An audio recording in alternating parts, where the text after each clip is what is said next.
going on with enrollment. So it's good to see all of you, some new faces, some familiar faces and names. If you're joining us for the first time, welcome to our Montessori Thrive Town Halls. We host these every Thursday throughout the school year. They're always free to join, and they're a space for Montessori school leaders to come together, connect, and talk about all things related to Montessori leadership, or just Montessori in general. And oftentimes we have speakers that come and share their experiences, their ideas, and today, we're fortunate enough to be joined by Melinda Cropsey, who we had the pleasure of meeting a couple years ago at an AMS conference in Boston. So we're really happy to connect with her again and have her here leading a talk today on labyrinths to enrich learning. On this call, if you have any questions, you can always drop it in the chat. We'll keep an eye, and hopefully there'll be a little bit of time for Q&A at the end as well. But they're very much collaborative, so feel free to use the chat if you have any comments, questions, ideas. I'll go ahead and hand it over to Melinda so she can share her wonderful presentation with us. Terrific. Thank you so much. I am just honored to be here and thrilled to reconnect with you all through Nido, and excited to share my love of labyrinths with all of you educators. And I just really wanted to start by focusing on a really big misconception about labyrinths, and that is that a labyrinth is not a maze. A labyrinth, unlike a maze, has just one single path to the center and back out again, whereas mazes are designed to sort of trick and challenge the walker. In fact, a maze is really more of a left brain analytical activity, a puzzle to be solved. And when you ask children how they feel sometimes about tricks and challenges, how that feels in your body and how does that look on your face, we're greeted oftentimes with this type of a response. Whereas a labyrinth is really more of a right-brained, intuitive practice, walking a labyrinth. It's designed to enrich creativity and to access emotional intelligence. It's a single path to the center and back out again. It can be as complex as the Chartres Cathedral labyrinth design on the right-hand side, or as simple as just a spiral. And working with very young children, we begin with the spiral and sort of expand out to kind of more complicated models. But it's basically a space that's designed and used today in schools as a place to calm and center and self-soothe. And when you tell children that, the first thing I tell kids about a labyrinth is you can't mess up. You just stay on the path and you'll get to the center. And you're often greeted with, again, this type of a very loving and enthusiastic and joyful response. I learned about labyrinths myself at a time when I was trying to incorporate meditation into my life for the host of health benefits that it was purported to offer. And I tried a whole bunch of modalities and was kind of feeling like a failed meditator. It was tricky to kind of calm that monkey mind for me. And then a friend introduced me to the labyrinth and walking meditation, and something really clicked. I don't know whether it was the gently rocking twists and turns, or the fact that it kind of gives you something to do while you're shifting gears. I mean, the movement was key for me, and I was totally hooked. I wanted to learn everything I could about labyrinths, and so I began a journey that continues to this day. Labyrinths are really extraordinary in as much as it seems like you could never stop learning about them and enjoying them and finding new ways to share my enthusiasm for them. Um, Labyrinths are an ancient human symbol dating back at least 3,500 years. In fact, labyrinths appeared in most inhabited continents in prehistory, with examples in North and South America, Africa, Asia, across Europe, and from the Mediterranean to Scandinavia. Here are just two the one on the left is, I think, it's carved into a cave in Sardinia, and it's believed to be about 3,500 years old. Um, and the other on the right is a more modern, but from New Mexico. But the curious thing is that this same pattern emerged in cultures that were obviously not connected by the internet or other things. And I kind of, I wonder, I haven't ever had it affirmed, but that these were what I would call like pop-up sacred sites. They were places for ritual and celebration, and they're rooted in a seed pattern, which we'll talk about a little bit later. But it would enable people that were nomadic or hunter-gatherers or whatever to create a space for ritual and celebration. It's just curious to me. It's an ongoing curiosity. Um, they come in many different shapes and sizes and designs. The one on the left is called, the top left is the Cretan or the classical labyrinth.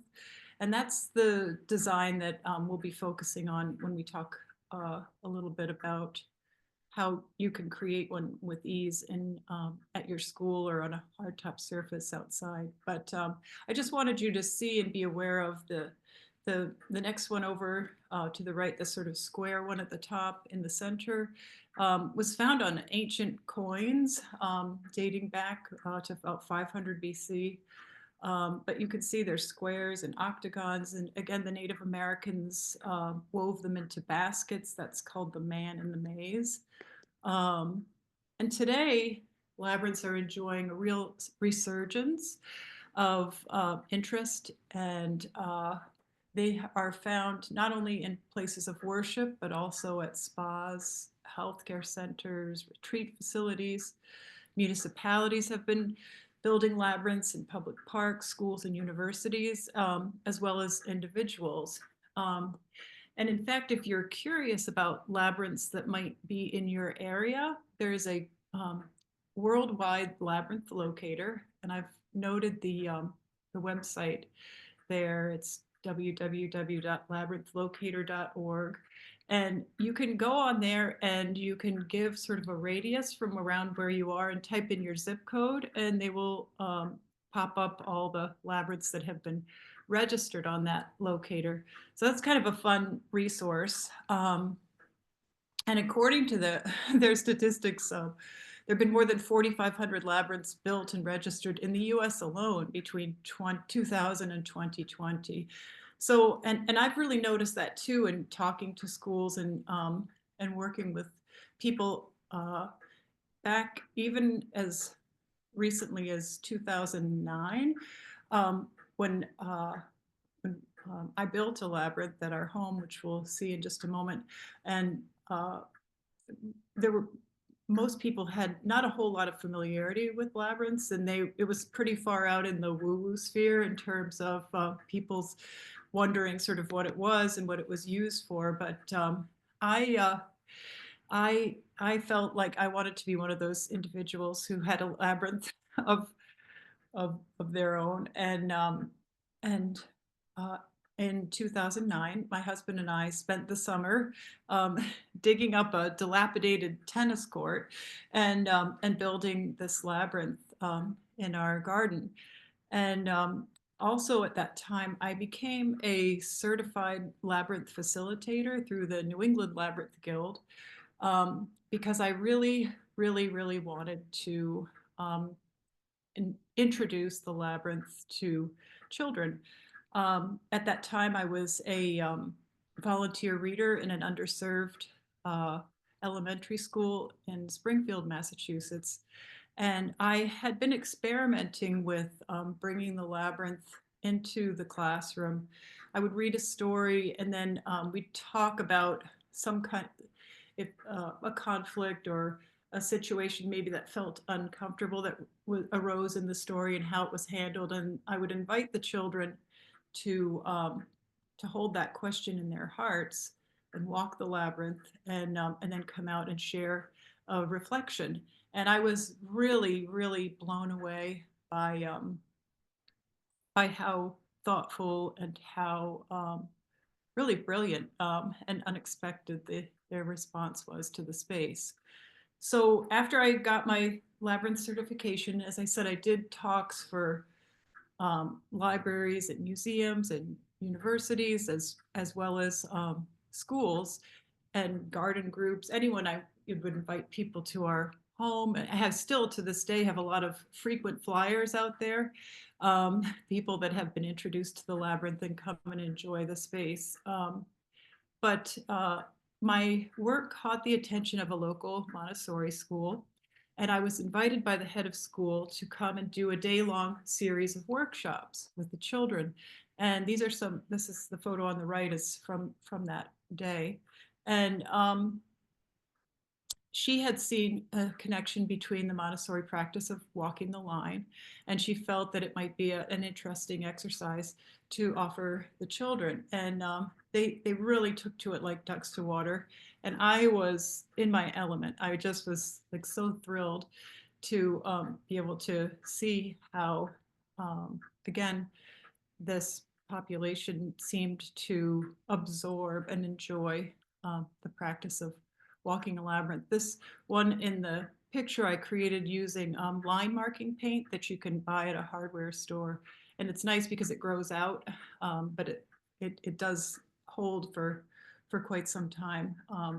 And as the grass is growing out, so the kids can continue to enjoy it. Um, so how do labyrinths really enrich learning?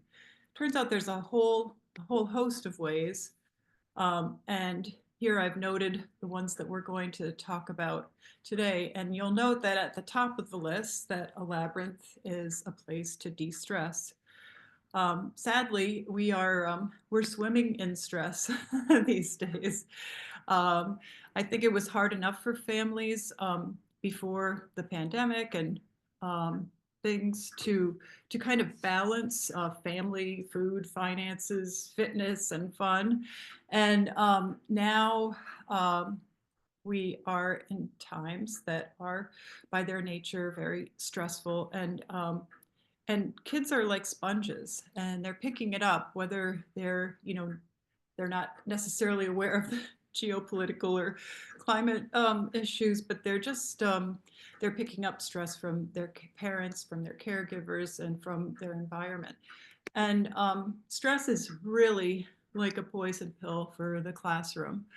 Um, it renders the child unable to think clearly, to access their working memory, to process information, to focus their attention, and to regulate behavior.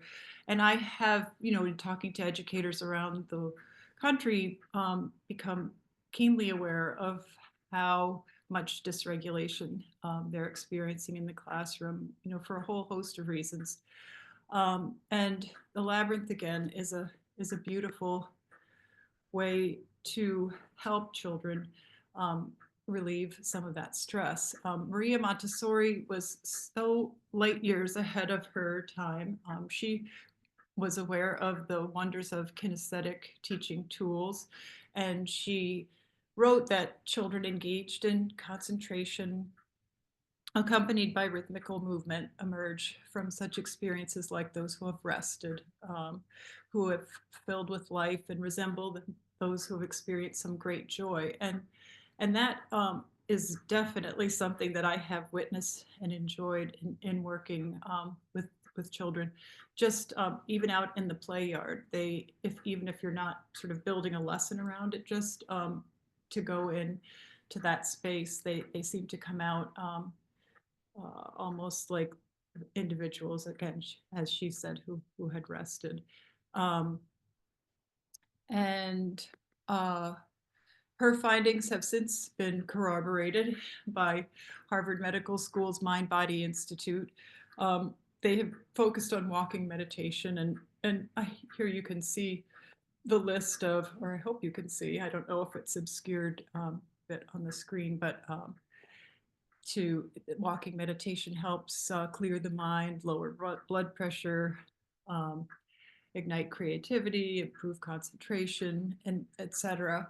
Um, so, so uh, that is in itself a wonderful reason to help. But there's another scientific find that occurred in the last 50 years or so, but really has come to light in the last 10 or 15 years. A group of scientists at the Heart Math Institute out in Boulder Creek, California, um, sort of sequestered themselves up in the mountains because I think they were poo-pooed for suggesting that the heart was more than a pump. But their research over the last 20 or 30 years has proven and is now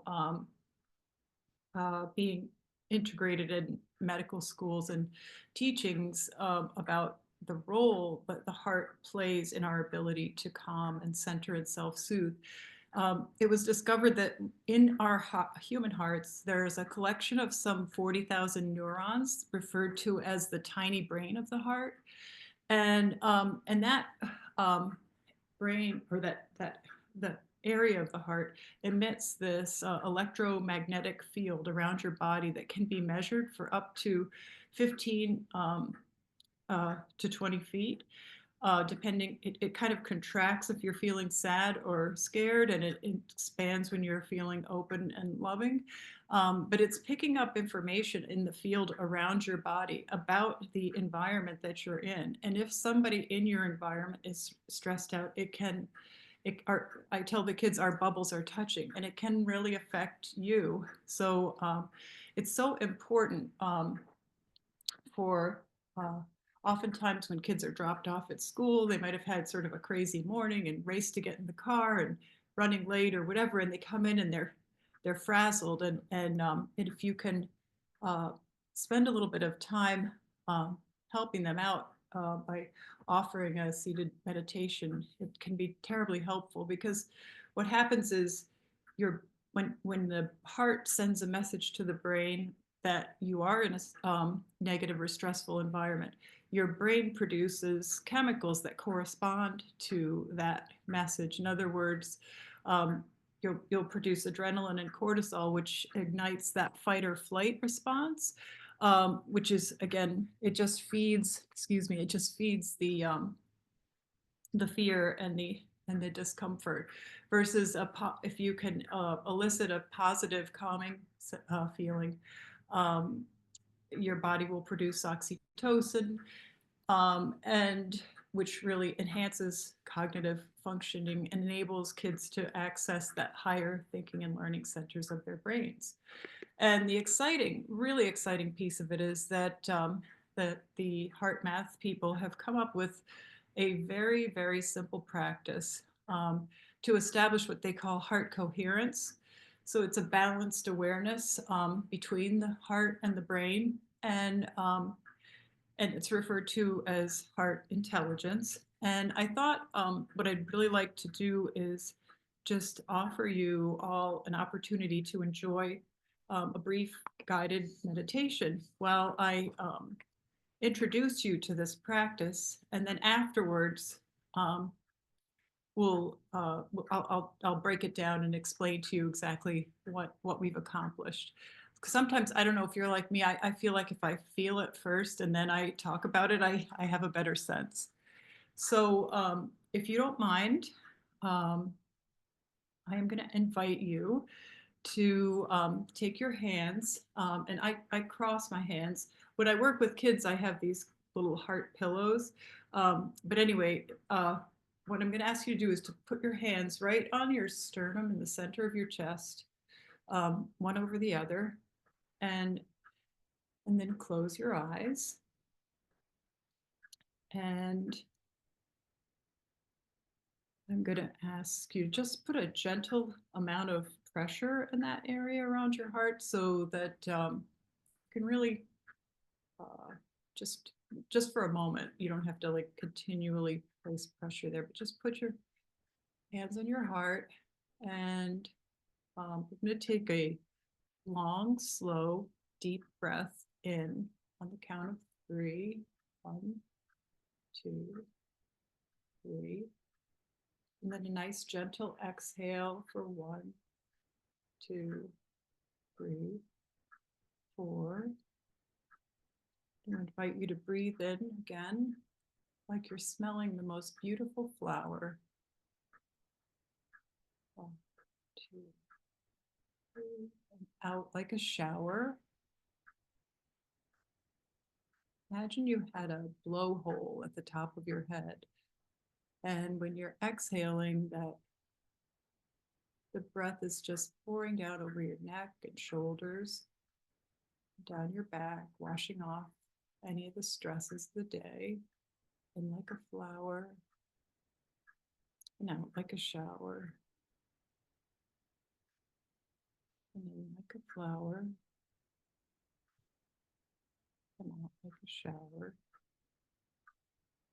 Now I'll invite you to get into a little rhythm.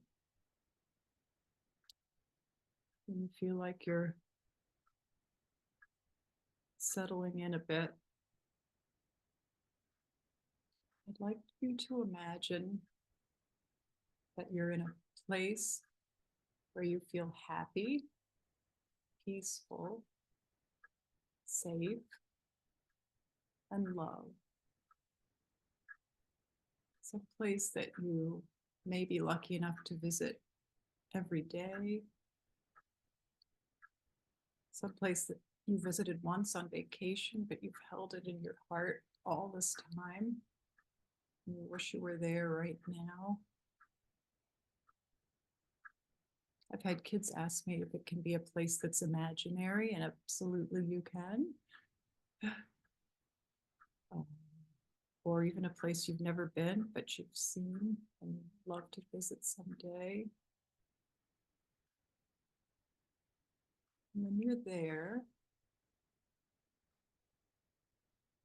I'd like you to put a gentle smile on your face. Take another couple deep breaths in like a flower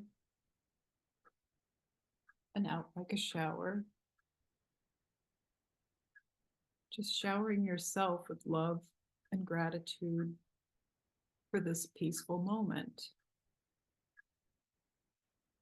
And now I'm going to share some words. You just keep breathing gently and easily. From a book by Sarah Blondin entitled Heart-Minded: How to Hold Yourself and Others in Love. We must learn to cultivate and strengthen the muscle of love for ourselves. This is a very weak muscle for most of us, as we've been taught inadvertently to be harder on ourselves than others, and to sometimes neglect our self-care. Once you begin, love starts to swell and saturate you with very little effort or time. It's as if there's a source waiting dormant under the surface of your awareness that, once focused on and summoned, erupts like a geyser to flood, imbue, and support you. This love is neutral and unattached. It is love in its purest form. When we become radiant with our own love, we offer ourselves as medicine to the world. We begin to see life from a place of companionship, understanding, and compassion. To cultivate and find love for the self is to find love for our lives. And to find love for our lives is to find love for all of life.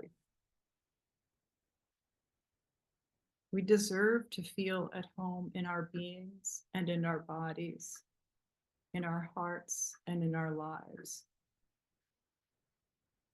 We must start to teach ourselves and our children how to do this. There is love just waiting like a sun within our chest to affirm our value, our potential, and our light. Most of us are not taught self-love as children. Begin your day saying, I love you to you, and you will begin to notice a shift. What once felt empty will begin to fill.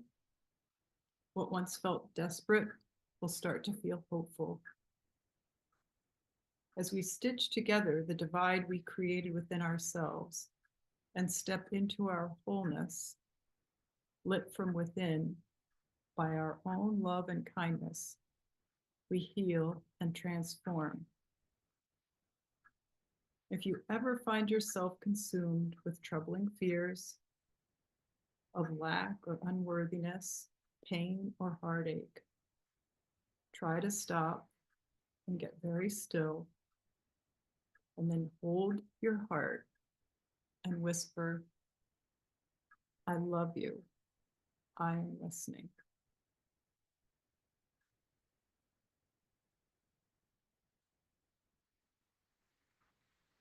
Whenever you're ready, I invite you to come out of that blissful state and I'll talk a little bit about what we just afforded ourselves. Or perhaps you already know. It was a beautiful moment of what I call time out for time in. Obviously, I extended that.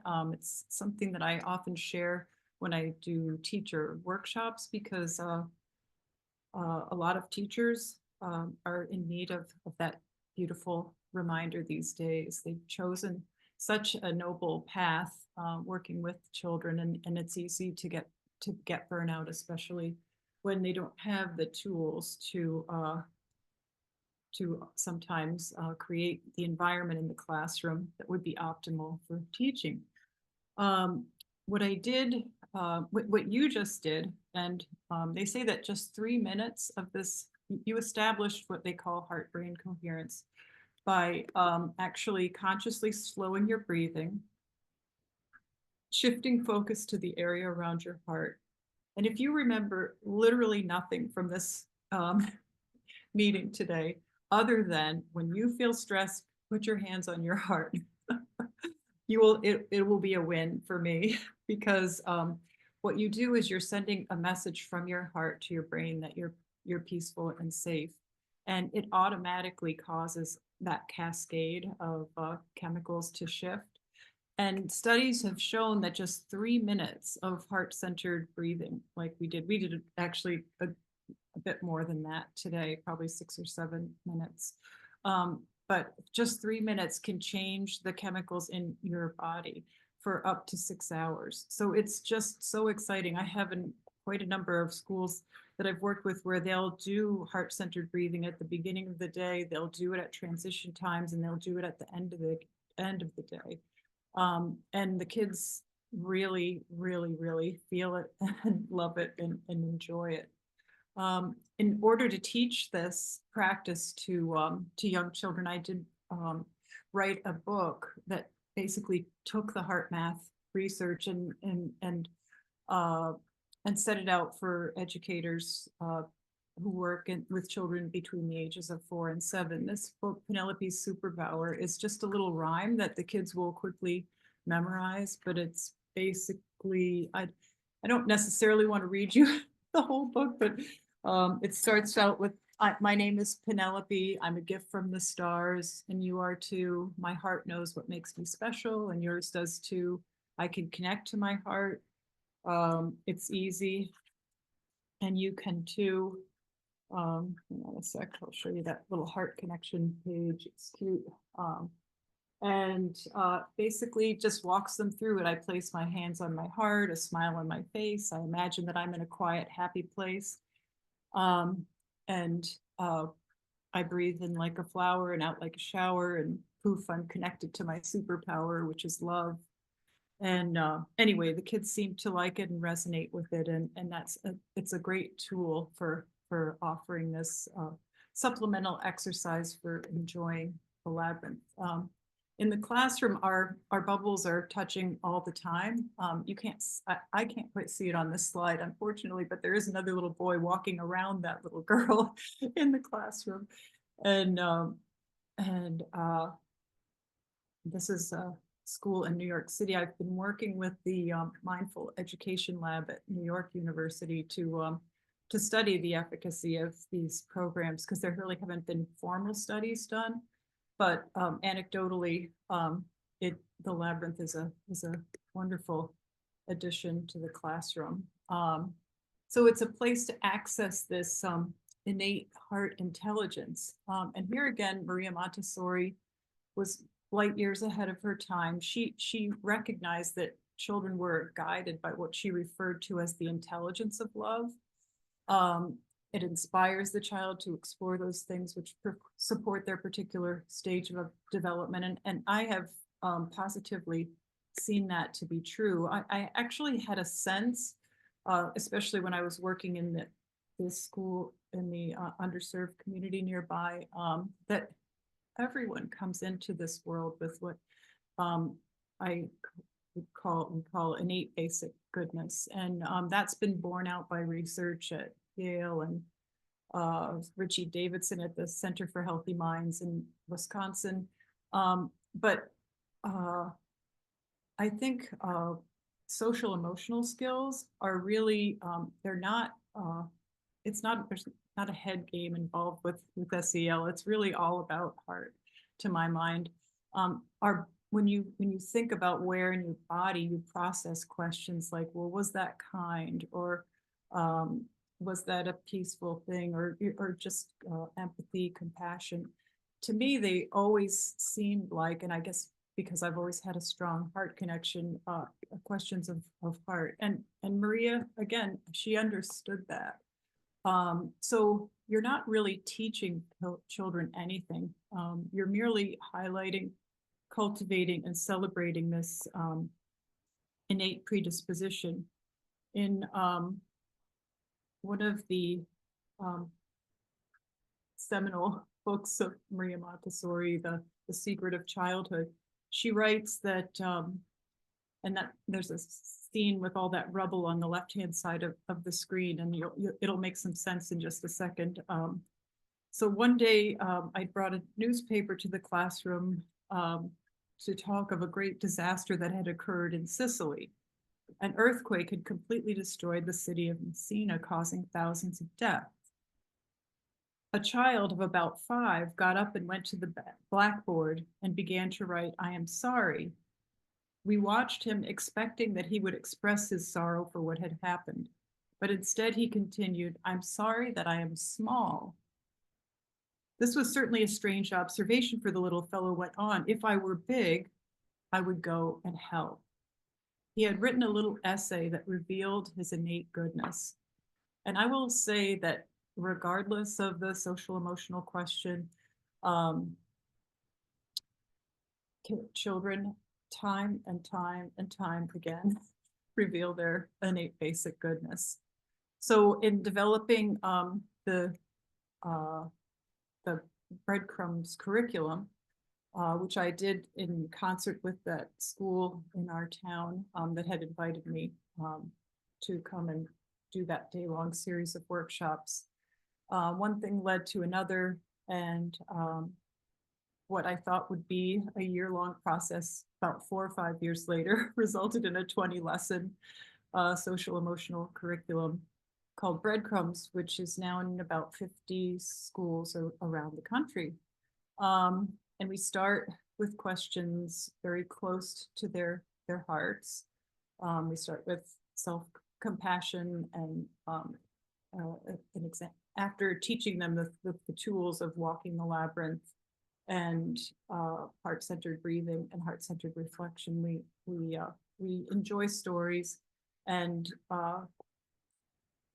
songs and activities, and then an opportunity to walk the labyrinth. In this case, we read a little book called I Like Me, by a pig and I mean, by a pig, the featuring a pig, who would look at herself in the morning and say, "Hey, good looking." And I would offer the children a what I call a heart-centered reflection question. Um, and in this case, it was what's something kind that I can say to myself in the morning? Because even as early as 4 and 5 years old, some kids are not that comfortable saying "I love you" to themselves in a mirror. Some kids, like this little girl, just absolutely loved it. But we invite them to practice, and then so they hold the question in their hearts, and then I greet them with a stethoscope when they come out of the labyrinth, so that they understand that the response that I'm looking to elicit is not coming from their heads. It's actually coming from a knowing in a different part of their bodies. And it's just been really incredibly effective. The very, very first question we ask, as we did in the meditation together, is where is a place where where's your quiet, happy place? Where do you feel happy, peaceful, safe, and loved? And we read the Ferdinand book, and his was under a favorite tree where he would sit all day and smell the flowers. And I'm always delighted to see their responses, anywhere from in my room with my stuffed animals, at a pyramid, petting my puppy at the beach, and even a car dealership, which is kind of tucked under the under the under the banner on the side. But and I once asked a group of first grade students where their quiet, happy place was, and a little girl said that hers was Disney. And as part of the curriculum, we do have this journal that the kids keep where they color their pictures. And I wasn't able to stay, and I thought, wow, well, I guess what it lacks in quiet, it certainly makes up for in happy. And I was thinking that her image of Disney would be the Magic Kingdom or Space Mountain.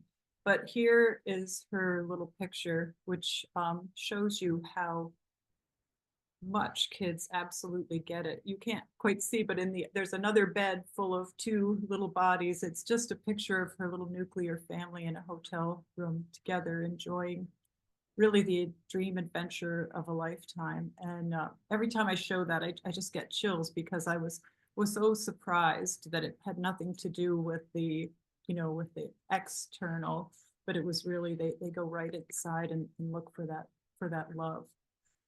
So labyrinths are also a place of playful connection. It's a beautiful kinesthetic teaching tool. Here are some kids working from the labyrinth seed pattern to build their own little labyrinth in the classroom. Anecdotally, labyrinths have been shown to also provide a safe space for sharing feelings, to engage their imagination, creativity, and connect themselves to nature and one another, and build community and a sense of interconnectedness. And with the curriculum, as I said, we start with children kind of going inward and then build outward to a heartful awareness of their senses, and then us building an emotional vocabulary, and then ultimately taking it out into the world and looking at questions of kindness and interconnectedness, and what their little contributions kind of may be to a more peaceful world. Kids, once you've exposed them to the labyrinth, they see them everywhere, and they want to create them on their own, and they want to enjoy them. And my reason for focusing on the 4 to 7 year old age group is because while their little brains are still hardwiring, if you can impart these skills at this age and stage, they say that 95% of our adult responses to people, new situations, and things are rooted in an early childhood experience. And my goal is that when they see a labyrinth, or they see a heart, or they hear we use music as well in the classroom, hear certain types of peaceful music or whatever, that they will just subconsciously breathe differently. And these responses will kick in. I'm going to take a pretty a small amount of time here to offer you some suggestions about how to create a labyrinth, how to introduce the labyrinth, and how to walk a labyrinth, and then what a labyrinth might look like in your peace corner as a space to calm in the center and self-soothe. As I mentioned, often we start with the spiral. You can see the child on the left, invite them to draw a spiral and use manipulatives to create them themselves. But the labyrinth is rooted in this simple pattern, really just the equilateral cross with 4 dots in the corner. Creating that square is all you need to hold in your head and your heart if you want to know how to build one in the woods or something. You place the little heart. I have on the second screen shows you where the center of the labyrinth will ultimately be. It can be either to the right or the left of the middle bar of that equilateral cross. And then you move and create circles, creating a dot to the line and then a line to a dot and dot to a line around until you've created it. Mila, we can make this available. Actually, this is available on my website, which is the connection that I'll give you at the end of the program, this pattern, and also a little video that goes with it about how to do this with sidewalk chalk out on a hardtop surface. So I'll include that at the end, and that way you'll be able to sort of study it.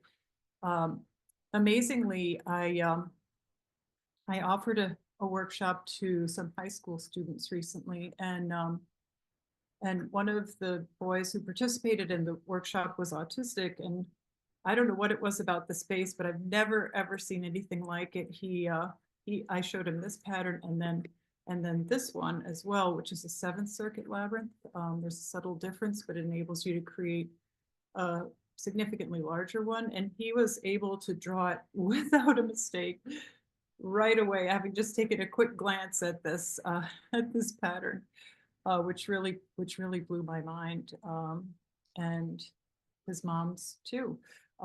And he really took to the space and enjoyed working in it.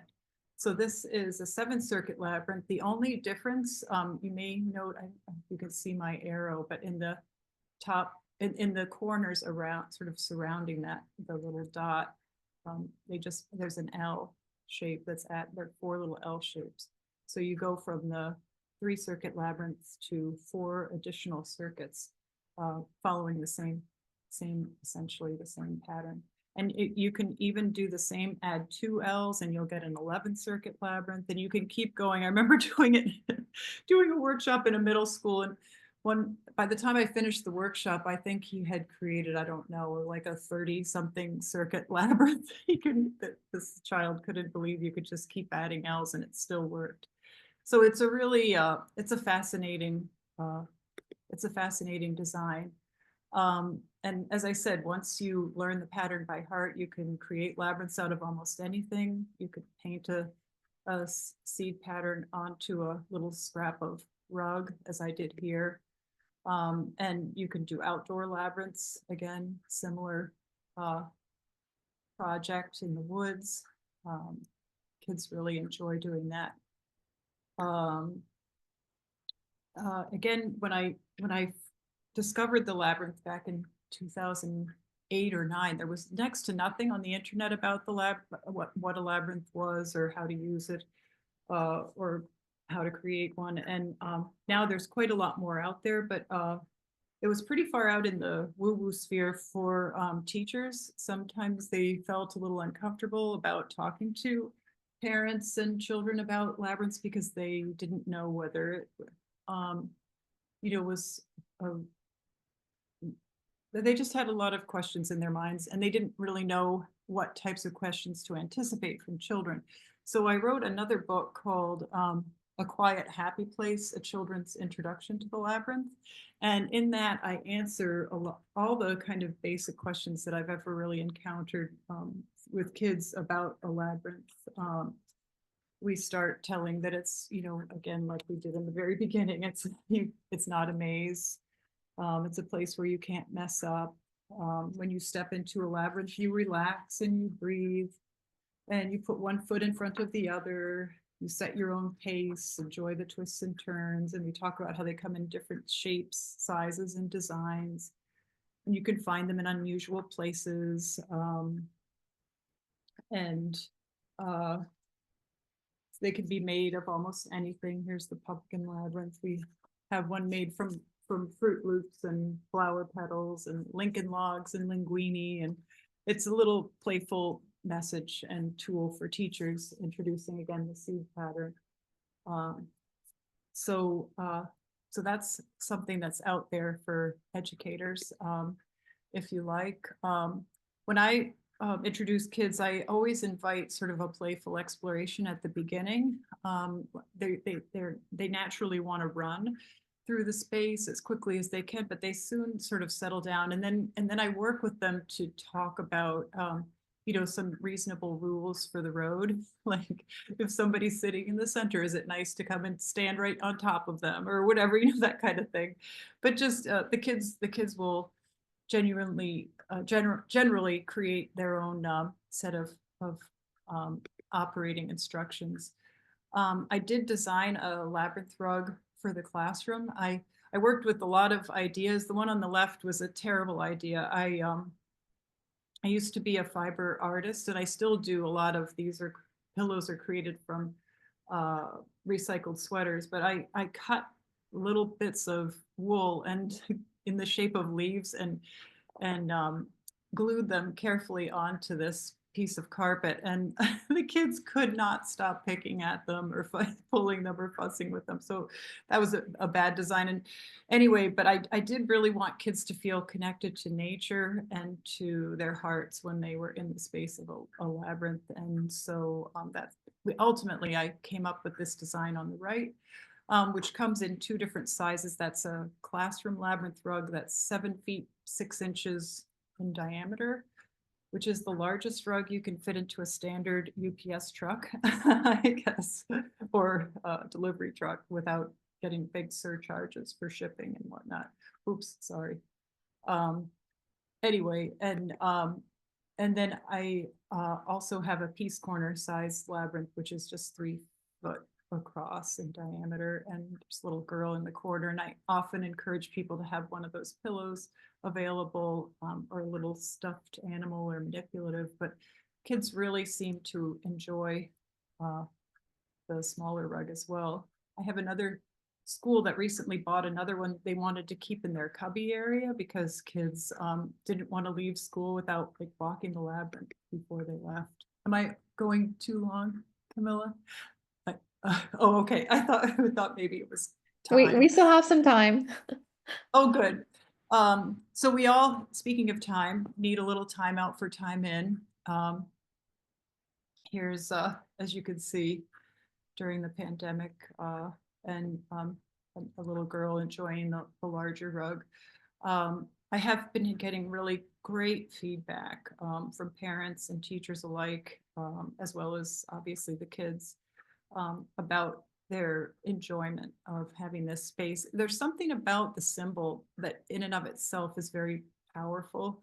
And just knowing that it's available and in the space for kids once they've experienced the piece, it really seems to resonate with them.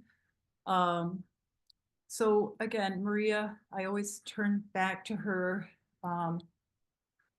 because she was such a huge inspiration to me. But I think one of the real beauties of this is kids are able to, as you said, as I said earlier, when your goal is to highlight and cultivate and celebrate this innate predisposition, kids give you so much profound information about their natures and their little hearts and their dreams.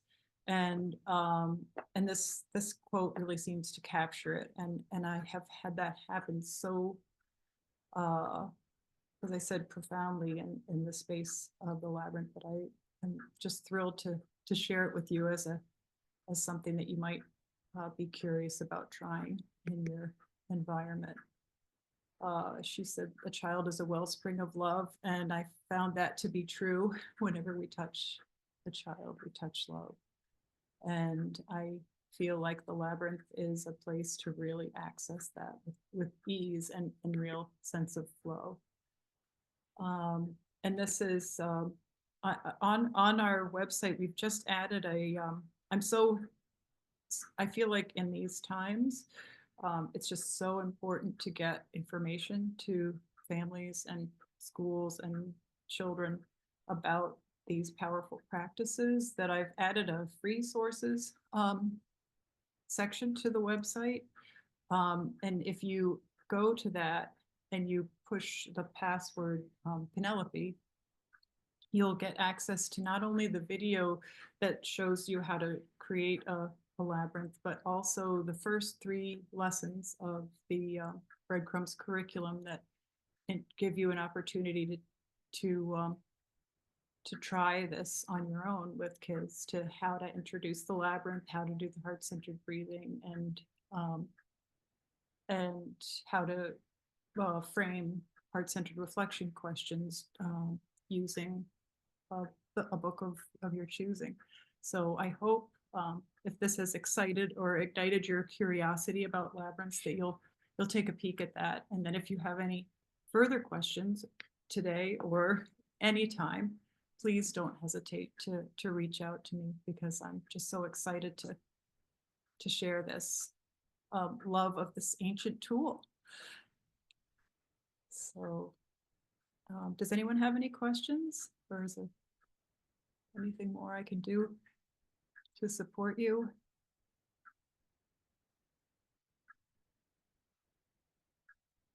I don't see any hands up.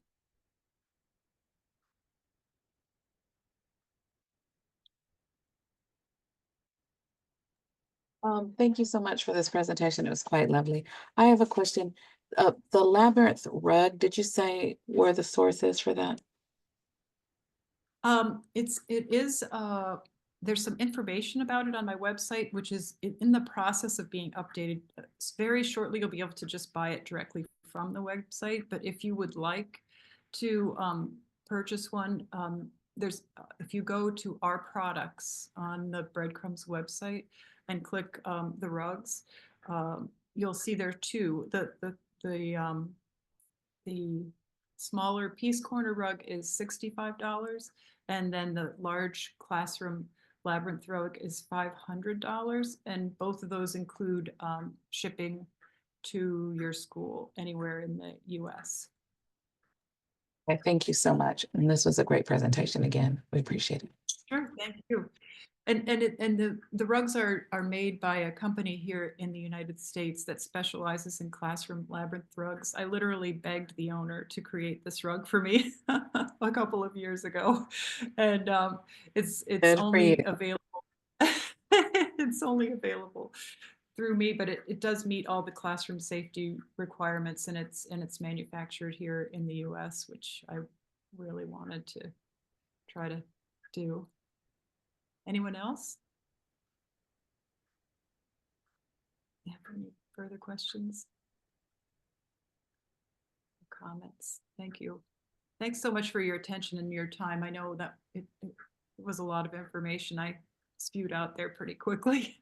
But, Melinda, I had a quick question. Sure. Do you so you come to schools and do facilitate things, or no? Well, I live in the Northeast, and so if you are, okay.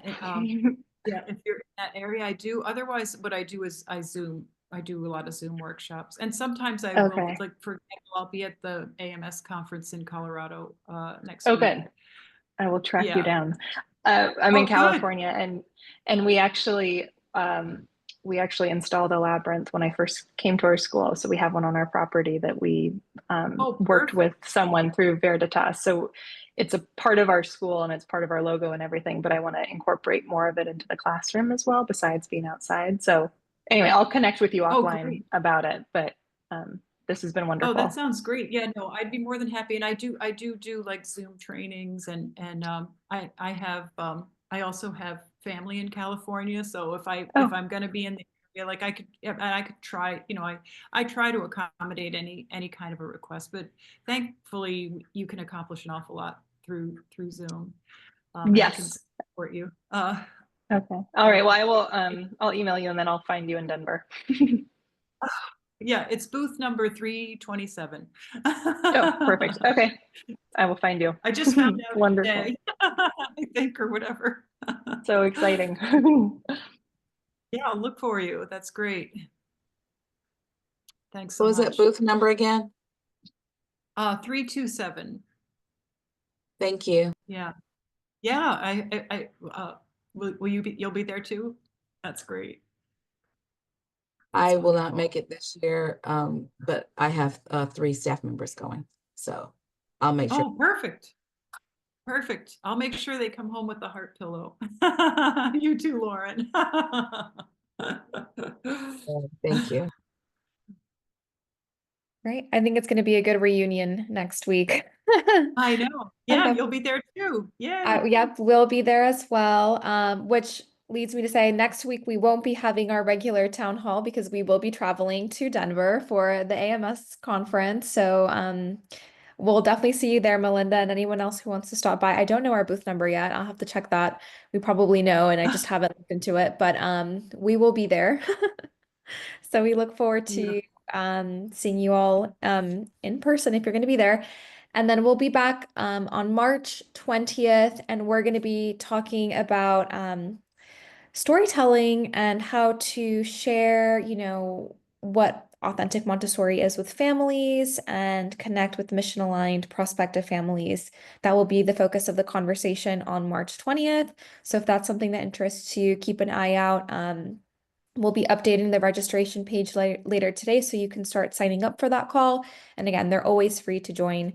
This session will also be posted on our YouTube channel. I'll be sharing it with Melinda as well. So you can always get in contact with her, or you can check us out on YouTube where you can reference this video, as it was great and there was lots of helpful information shared. Thank you so much, Melinda, for sharing your time and wisdom. This was a wonderful presentation and very, very interesting. So we thank you. I can't thank you enough. I'm delighted to have had this opportunity. We were neighbors at an AMS. My I know, first yeah. AMS. Maybe our booths will be That's how- next to each other again. Who knows? No.